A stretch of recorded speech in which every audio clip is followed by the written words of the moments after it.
started, we want to be respectful of everybody's time. I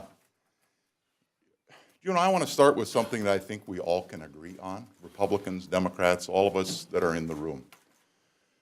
Today is a day that nationally is observed, April 28th, as Workers' Memorial Day.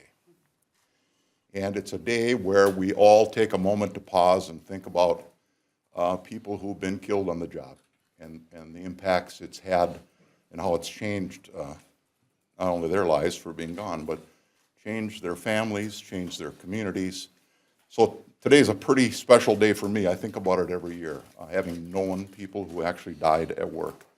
And this was the day in 1971 when OSHA was established, the National OSHA program. That's the reason this day is picked as the day to observe Workers' Memorial Day. So somewhere over the course of the day, please take a moment and think about the people who left home in the morning with their lunch bucket and never came home at the end of the day. And I think sometimes our families take it for granted that we're all going to come home safely. A little comment, and then we've got many of the leads from the conference committees here, and I want to give my assistant leaders an opportunity to say something, but I'm extremely disappointed. I had hoped that the Senate was positioning itself somewhere between the House and the governor, and that the Senate could then start pulling the House from our position towards the governor. And I see these targets come out, and the Senate has moved over $200 million away from the governor. Not towards him, away from him. So I had better hopes than that for today, but I guess I do appreciate the fact that they have actually come together and come to some numbers, phony as they may be. They at least now have some numbers so that we can start a meaningful conversation with the governor. So they're on the field. I wouldn't put them much past the 10-yard line, but they at least are now on the field so that we can start resolving our differences between the legislature and the governor and get this work done. Many of you know I've spent some time around the tax committee in my years, and I just got to tell you, it's totally, I don't want to use the word fake because that's Donald Trump's word, but it's freaking phony. I'm sorry. And until they get off this notion of $1 billion tax bill, we are not going to get resolution to the real budget bills that have to pass. And all of us that have been around here a while know you don't need a tax bill, right? We just stay with current law. We didn't have one last year. We didn't have one the year before. We don't need one this year either. So I just don't see where they have any leverage with the governor to get a totally irresponsible tax bill enacted into law. I'm not going to speak for the governor, but I'm pretty certain there is zero chance that that bill is ever going to become law. And they probably ought to just take it up and pass it and send it to the governor for its fate. And then once that's vetoed, we can have a conversation about the budget bills that actually have to pass in order to fund state government for the next 2 years. But, I went and looked at the targets of last year's tax bill. Remember, everyone thought it was such a great bill. In fact, the Republicans were saying 89% of the legislature voted for the bill. It was such a great bill. Here's what the targets were. In the biennium we're in today, $257 million. That was the target, 257. And it spent 543 in the tails. So over those 3 years, it spent $800 million over 3 years, and everyone thought it was just this great bill. I really think if we're going to get a tax bill, and there's things in there that people want, it's going to have to be along the lines of the targets from last session, and even that is significantly higher than where the governor is. So I think it's going to be a struggle to even get the governor up to that kind of a number. But everybody bipartisanly was pretty happy with that bill last year, and I think unless they get realistic about it, I just don't have a clue how we're going to get resolution on the must-pass bills of the session. So that's kind of, I think, where I'm at. I don't hold out a lot of hope that these conference committee reports are going to get wrapped up and signed anytime too soon. And that is because there's a critical flaw in the conference committee process right now that they're going through. And that is they have been adopting provisions in their conference committee reports that the governor objects to. And the commissioner has said that the governor objects to some of the provisions. And then, just like they're going to poke the governor right in the eye, they adopted them anyway and put them into their conference committee report. So until they rewind the clock and pull some of that policy stuff out of there, the governor says he has objections to, I just don't think the current conference committee process that we're going down is all that productive. So I'll be brief. I know we have a lot of experts here today. First, I would like to say that I'm glad that the targets did come out today. And so maybe this little experiment of a Twitter town hall worked really well. And I know that Senator Bakk has enjoyed that. This morning, I met with a group of businessmen in the our business people in the African-American community that really came forward and talked about transit and transportation, their leaders in their respective organizations, corporate and entrepreneurs. They spoke a lot about how to figure out how to get everybody working, how to get everybody into the economy. They spoke from a professional viewpoint so while we're doing that, and then we saw the targets come out, it doesn't reflect the things that I'm hearing, Minnesotans say. It does not reflect how do we get everybody into the economy. It does not reflect our transit priorities and how do we grow this community. So it was just kind of a shock to kind of sit with folks that work hard each and every day to grow their companies and to be part of these corporations, and then come and look at the GOP's priorities and see that they're not in line with them overall. So I would love to spend a lot more time. I'm going to let Senator Lori talk about the $500 million cut in HHS and what are we going to do with that. And now we're not only doing things like settling our kids with that, but we're also settling grandma and people that are disabled with that debt in the out bienniums. I think that that's something we need to look at in a real way. So I'll let my other leaders talk as well as subject matter experts, but it is a disappointing day. Good morning. There's a lot of talk about how budgets represent our values and our priorities, and that is the good news today, that at least we have some clear direction from where Republican leaders in the legislature set their priorities and their values in terms of this budget. So we have something that we can study and move forward and have conversations with. But ultimately, it's not about our priorities and values that are really going to matter. It's going to be the priorities and values of Minnesotans that matter. And I know, judging from a town hall I hosted just this week, and from the emails and phone calls and visits I'm getting from constituents, people are engaged. And they don't understand why we would be making cuts to our schools when we have a surplus. And you will hear more from the leaders of the different committees in terms of specifics, but those are some fundamental things that I keep hearing back from people in Minnesota. And so I'm glad we have a framework now to have these conversations, because it is realistic. It's not, whack-a-mole or some sort of shell game where we can keep moving the goalpost on the individual amount. Now we're going to be able to see what we're actually talking about and be able to have a much more concrete conversation. So I very much look forward to having that conversation over the next 3 weeks. Well, I'm not so sure we have clear targets. I think we have some fuzzy math going on, and I think we need some very smart people to tell us what's actually in these numbers. It just doesn't make a lot of sense.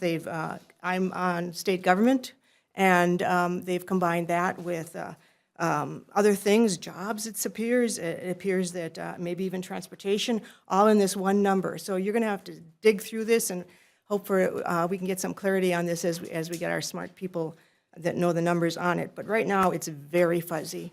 In state government, it appears that, well, I like when things work democratically from the ground up, so that if we expect our government to be representative of the people, then we expect our committees to be representative of the caucuses, then we expect in the caucuses, in the committees, we expect there to be caucusing among the members of the conference committee. Now, I understand I'm not in that because I'm the minority member on this 10-person conference committee for state government, but I'm not getting the feeling that actually caucusing the Republicans in either the House or the Senate with their chair. If I was in that position, I would be objecting very loudly. It should be a democratic process at that level. I'm feeling that it's very hierarchically handled, and that just sends a message. sends a message clear down. A budget is a moral document. How you run it and what you do says what you're about.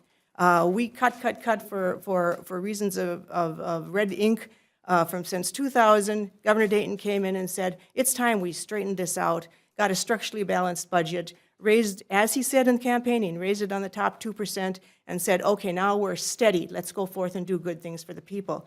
And they receive that in their hands and immediately take it apart and set us up for red ink again down the line. That's not what I would consider a properly moral document. So I'm very concerned about this.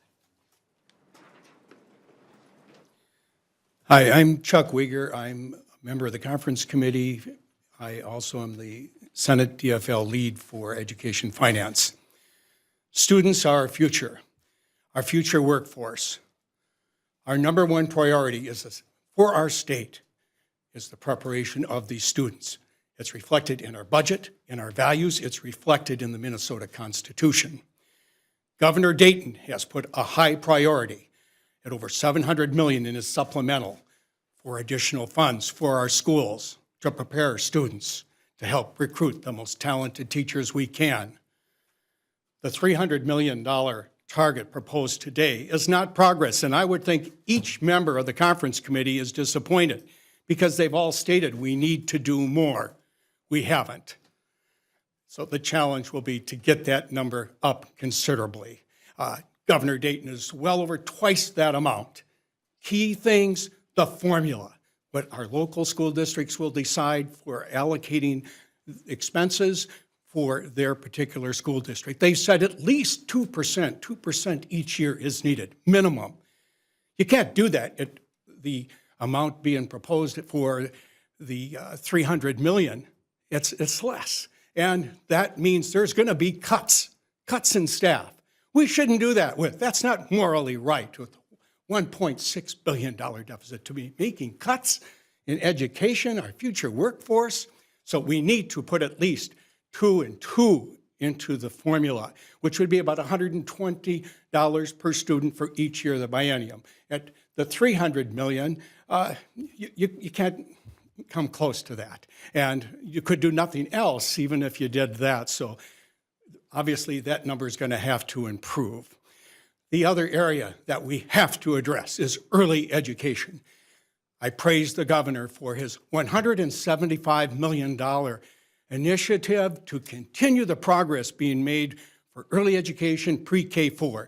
3,300 4-year-olds now in Minnesota are able to participate in a high-quality program. Parents really appreciate that. It's covered. It's paid for. And they're getting a high-quality experience. That's the good news, but the sad news is there's 6,600 students that are waiting. They're on a waiting list. This is wanted, this program, throughout Minnesota.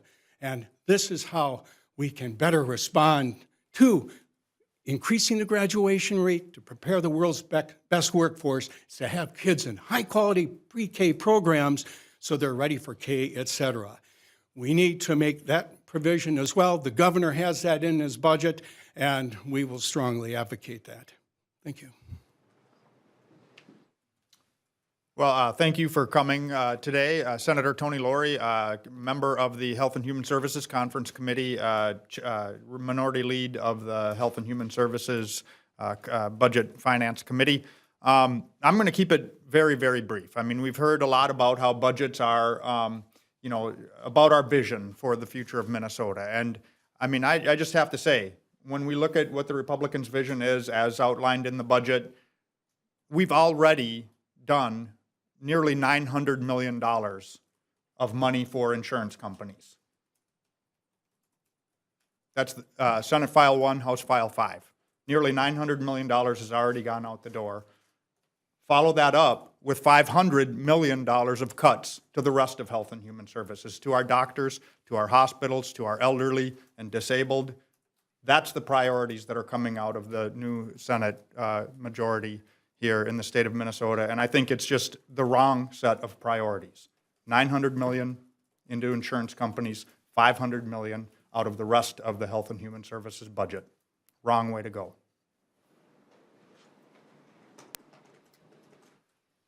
Scott Dibble, I am the lead for the Senate DFL on transportation, ex officio member of the conference committee. Couldn't bring myself to vote for that bill just to get on the conference committee. And now it's just gotten worse.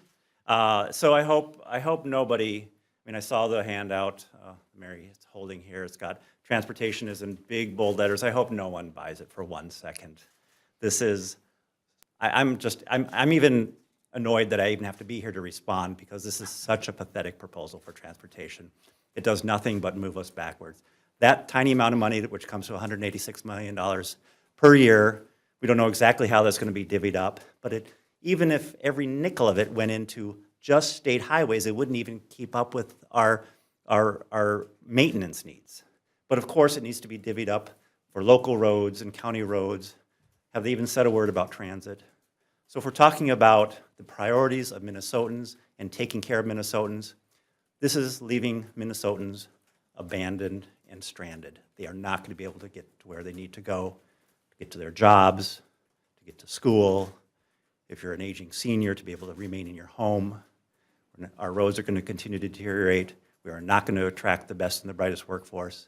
I hope the Chamber of Commerce really goes to town. They're the ones who are running around saying we need to do a transportation bill. They elected this Republican majority in the House and the Senate. Where are they? Where is the business community saying this doesn't get the job done? Well, good morning. I'm Greg Clausen, the Minority Lead on Higher Education. And I'd like to go back to 2013 in January. I was first elected to the Senate in 2013. And one of the first things we do, of course, in a budget year, we go over to the University of Minnesota, One Minnesota. We spend the day getting updates on different events. And I'll never forget a presentation that day in 2013 by the Minneapolis-St. Paul Economic Development Council. And they made the comment that Minneapolis-St. Paul and 13 counties surrounding it, 2 of which are in Wisconsin, is the 68th largest economy in the world. And I was taken back by that. And then they went on to say the reason for that is our educated workforce. And I think we're only, 5 years away from when that statement was made, but I think it's still true. Our number one asset for the state of Minnesota is our workforce. And that workforce is changing. For the last 3 or 4 decades, we never really needed to get the raw material for that workforce because they came off of small farms, cities in North and South Dakota, Iowa, Wisconsin. They came to Minnesota for a better life. And we know that starting next year, 70% of the jobs in Minnesota are going to require some type of higher education, a 4-year degree, a 2-year degree, a 2-year certificate, or a license of some sort. So now is the time to be investing in education, not pulling away from it. And as you can see from some of the statements and press releases, we're going in the wrong direction.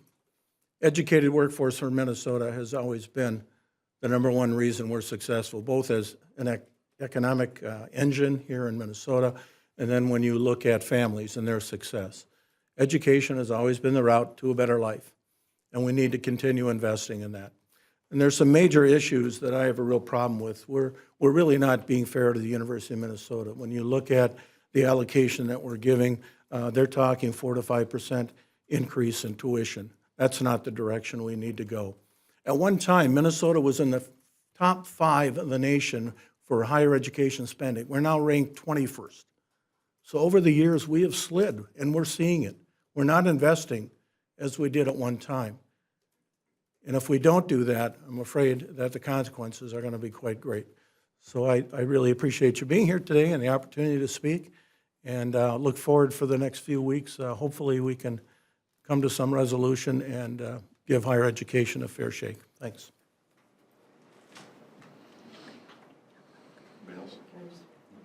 I remember just before we came down here, hearing that they're not comparing, when they talk about education and their tax bill as being somewhat equivalent, they're comparing apples to camels. The tax bill, I understand, is compared to the base, and the education bill is compared to what would be happening normally. we have more students, there's more money that goes into education, that's actually a normal thing, and then what will they increase beyond that? And they're taking and counting all of that would be normal. So again, fuzzy math, we gotta tease this out. Hi, I'm Jim Carlson, and I represent Egan and Burnsville, a little bit more of the, let's say, the prosperous part of the metro.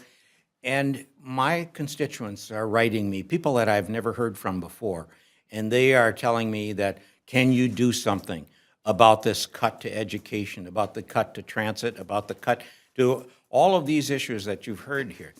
And I have to answer them that I'm sorry, but the voters put the other side in charge this year, and I have a much quieter voice. But I do want to say that I do agree on one part, and that's the talk about let's give it back.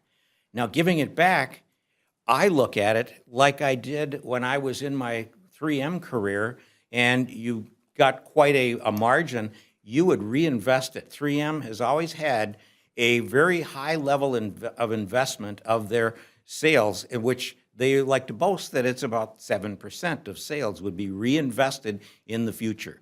And that's why that company has been a very high performance company, and also they listen to their employees, how they can develop business for the future. Now we need to listen to our people and say, what can we do for the future? And I think we should be giving it back. I think we should be giving it back in more access to transit. I think we should be giving it back into smaller class sizes. I think we should be giving it back to the salaries for the people that take care of our vulnerable individuals. I think there are many places where we can give back an unexpected surplus. This was a guess, and we guessed wrong. We got more money than we thought. We had more jobs than we thought. Our business community brought in more than we thought. And so now we can reinvest that in the people that actually brought that to us. It's not a matter of giving it all to the top. It's a matter of giving it so that we can have it in the future. So I appreciate your attention, and thank you very much for coming. Well, let me just close by getting you in the weeds a little bit. Relative to how they're counting the spending. The idea that rather than using the February forecast, base level spending, they decide to use the spending from the 16-17 biennium. There is a significant problem with that. I mean, decisions, and we have never done that. Interesting, they're counting the revenue from the February forecast as base, but they're not counting the spending in the February forecast as base. And the challenge it presents is the decisions that we made in this biennium that we're in, that Kurt Doubt and the governor and I made in 2015 when we passed the 2-year budget cycle we're in right now, had impacts on the next biennium. Decisions you make always have impacts on the next biennium. And the speaker now, and I can't blame Senator Gazelka for this because he didn't negotiate the deal, but the speaker now really is kind of going back on his word, saying those decisions that Bakk and I made back in 15 in this 2-year budget cycle, oh, guess what, I didn't really mean it in the next biennium. So you pull back all that new spending that that's occurring in this biennium because of decisions we made in the previous one.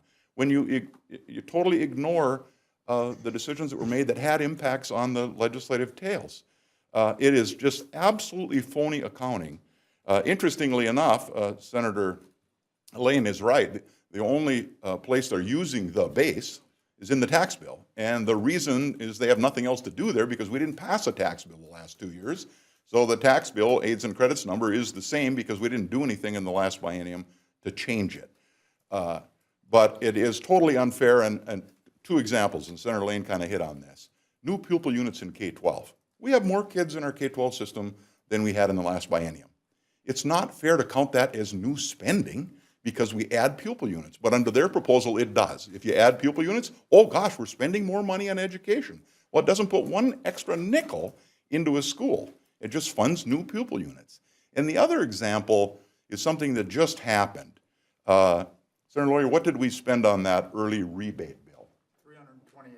$328 million we spent in the first month of the session on this reinsurance bill. That was 2017 money in this biennium So it raised the spending in this current biennium in state government finance by $328 million. So if next year we come back here and we try to compare to the 16-17 biennium, it was inflated by $328 million by some one-time spending that we did. So it just doesn't work to compare to a previous biennium. It doesn't account for one-time spending that we do. It doesn't account for any kind of shifting that we do, because we shift some money, it gets counted as spending, but it's not in the base because you can only recognize a shift one time. It's totally phony and irresponsible to compare their spending to the previous biennium spending. I'm frankly very surprised that they're even trying to snooker us with it, that they're real targets. But that's where we are. We got 3 weeks left, I guess, and I'm hopeful that we can get to an agreement between the legislature and the governor. And I just would caution my Republican friends. We have a $1.5 billion deficit. You are never, surplus, I'm sorry. Well, we'll have a deficit like that. We have a $1.5 billion surplus. You will never be able to explain to Minnesotans why you couldn't get your work done on time when you had plenty of money in order to fund state government for the next 2 years. And Minnesotans are pretty smart, and they expect this to get resolved and get done. There is no hard decisions have to be made about where we're going to make cuts, how we're going to make sure Minnesota continues to grow under an austerity budget. This doesn't need to be an austerity budget. There is no excuse for not getting this budget done on time, and I had a little text exchange back and forth with the governor last night. There is no reason that this can't be done on time. Senator Bakk, the way they portrayed it earlier, they said the conference committees will wrap up their work on Monday. They plan for leadership and the governor to reach accord by Thursday. It sounds like you think that's completely unrealistic. Well, I've been through this a couple times. That's not going to happen. I'm just telling you, it's not going to happen. I don't want to call somebody a liar, but someone's misrepresenting somebody, some facts, because they're already adopted all these provisions into their conference committee reports that the governor objects to. So he all of a sudden is going to change course and decide to take all of this.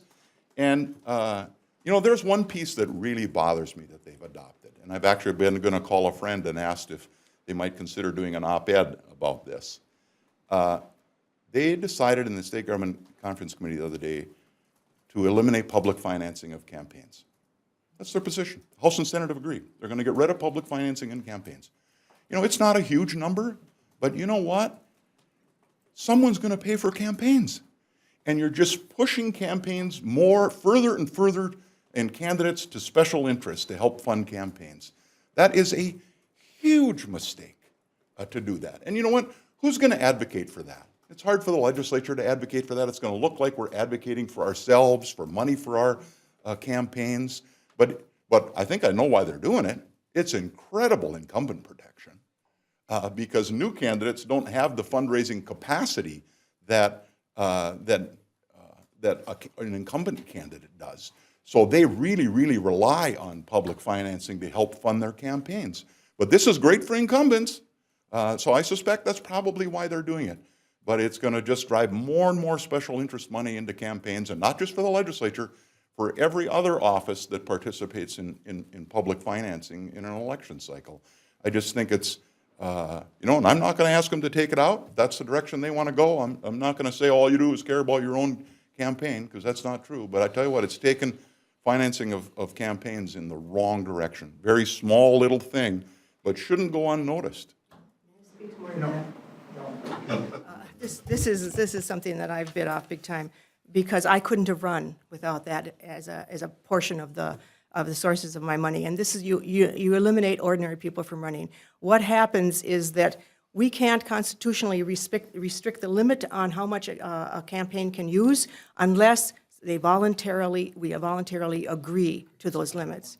So by virtue of signing the public subsidy agreement to stay under certain caps, which is reasonable, we've now raised them in the last few years, and it's very reasonable, more than I will use. Those caps are there, but you agree to stay under those caps, and therefore you and your opponent are working on the same playing field. And you take away that public subsidy, which then, because you've signed that, then you get this, I think it's only $2.5 million that comes to the candidates altogether in the legislature. So it's a small thing, but it then keeps these elections clean. And if you take away that, then it's going to be a race to the top of how much you can spend, no limit. And it will eliminate what I call the ordinary citizen. You will have people that are either wealthy or no wealthy people or special interests, or even if they can get it from the party, they'll be, I just call that party hacks, not my favor either. So the point is that you will have people who are obligated to something or independently wealthy in some way, and you will eliminate the ordinary citizen from saying, you know, I think I'll go and serve at the state legislature. That seems like something that I would like to do. And you won't believe in, after a couple of election cycles, we will have changed elections big time. And a little bit after that, we'll have changed the constitution of the legislature. The people who will be serving will be of a different ilk. Then I don't want to see what their moral document for their budget is going to be, because it isn't going to be for the ordinary people. I have a question, I don't know even who to direct it at. Long question, long answer to the question.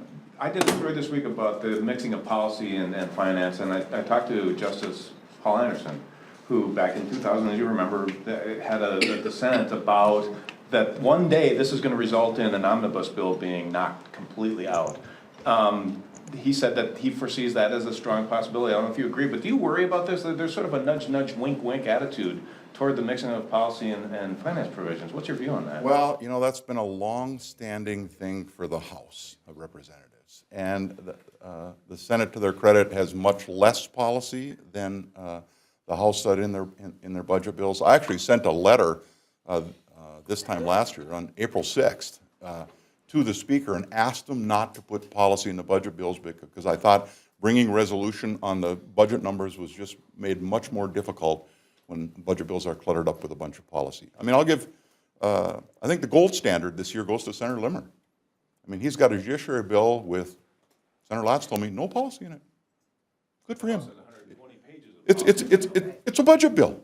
It's intended to fund the courts and corrections and other things going forward for the next 2 years. Good for him, right? I mean, he did it right. And to some extent, other chairs had much more restraint than their House counterparts. But it is a problem, and it is always ripe to a constitutional challenge. I know that because I actually lost a provision one time, back when I was in the House from the Supreme Court. It was a little issue on prevailing wages that my senator agreed to put in the tax bill for me, and the courts threw that provision out based on the single subject rule. So it absolutely is ripe for some kind of challenge someday. Justice Anderson thinks that very decision is what turned on the spigot, because by extracting that single provision out, sort of made it possible for the legislature to pass any bill with only fear of maybe losing one provision. Well, we always worry about supplemental budget bills in the non-budget year. We talk about it every year when we put all of state government into one bill, and we just give each one a different article. And Senator Cohen carried it last year, and Representative Knobloch. And it's an issue that's always discussed here, even as it relates to spending. But the Constitution does make a reference to omnibus bills, recognizing their nature and the fact that we have to have them. We were told today that the House the bonding bill that comes from the House and Senate is going to be $800 million minus $200 million for transportation, so $600 million for everything else. That won't pass. Okay, it's not going to pass. We're a biennium behind now. We didn't get a bill last year. I mean, last year's bill, I think, in GO was about $995. For some reason, people have got this artificial cap of $1 billion. Okay, I'll drink the Kool-Aid, make it $1 billion cap. And let's do $1 billion this year, and let's do $1 billion next year. If $1 billion's too much, let's do the $995 that we did last year. But we are a solid $1 billion behind right now, just based upon the last 2 years. So a $600 million GO bill is not going to pass the Senate. And I'd be awful shocked if it passed the House. I can't speak for them, but it's totally inadequate. And that tells me that they really don't want one. And and to what extent the decisions that were made today are being driven by the Republican convention being held tomorrow, I suspect that there probably is some connection in all the restraint and all the tax relief that they're talking about, just based on tomorrow's meeting up in St. Cloud.